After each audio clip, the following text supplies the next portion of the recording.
আসসালামু আলাইকুম। Easy kitchen by Swarna চ্যানেলে আপনাদের স্বাগতম। আমি আজকে ঘরে থাকা কিছু উপকরণ দিয়ে আইসক্রিম বানিয়ে দেখাবো। এখানে আগে থেকে জাল করে নেওয়া দুধ নিয়েছি। দুধটা এখন ঠান্ডা আছে। ঠান্ডা অবস্থায় আমি কর্নফ্লাওয়ার 2 টেবিল চামচ, গুঁড়া দুধ, স্বাদমতো চিনি সব কিছু দিয়ে ভালোভাবে নাড়াচাড়া করে মিশিয়ে নেব। ঠান্ডা দুধের সাথে মিশিয়ে নিতে হবে কর্নফ্লাওয়ার।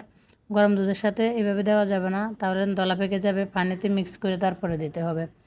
কয়েকবার ফুটিয়ে নিলে যে দুধটা জাল করে নেওয়া হয়ে যাবে। দেখেন দুধটা জাল করে নেওয়া হয়ে গেছে, এটা এখন রেডি হয়ে গেছে। এটা ঠান্ডা হওয়ার সাথে সাথে গাঢ় হয়ে যাবে। এখন আমি যেখানে আইসক্রিম বসাবো ওটা নিয়ে নিছি। এটার ভিতরে আমি দুধটা দিয়ে দেব। ফয়েল পেপার দিয়ে ঢেকে দেব। ফয়েল পেপার দিয়ে ঢাকনা দিলে উপরে যে কাঠি বসাতে সুবিধা হয়, যেন আমি ফয়েল পেপার দিয়ে ঢেকে মাঝখান বরাবর ছুরি দিয়ে একটু একটু ছিদ্র করে এখন আমি কাঠি বসিয়ে দেব। সবগুলোতে এরকমভাবে আমি কাঠিগুলো বসিয়ে দেব। কাঠিগুলো বসিয়ে দেওয়া হয়ে গেলে ডিপ ফ্রিজে রেখে দেব 10-12 ঘন্টার জন্য। সন্ধ্যার সময় করে রেখে দিলে পরদিন বা সকালবেলা নেওয়া যায়।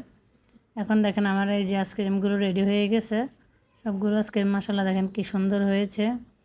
আপনারা চাইলে এভাবেও খেয়ে নিতে পারেন। এখন যে গরম পড়ছে, গরমে ঠান্ডা ঠান্ডা আইসক্রিম খেতে খুবই ভালো লাগবে। এই যে আমি একটু চকলেট নিয়ে লিকুইড করে নিয়েছি।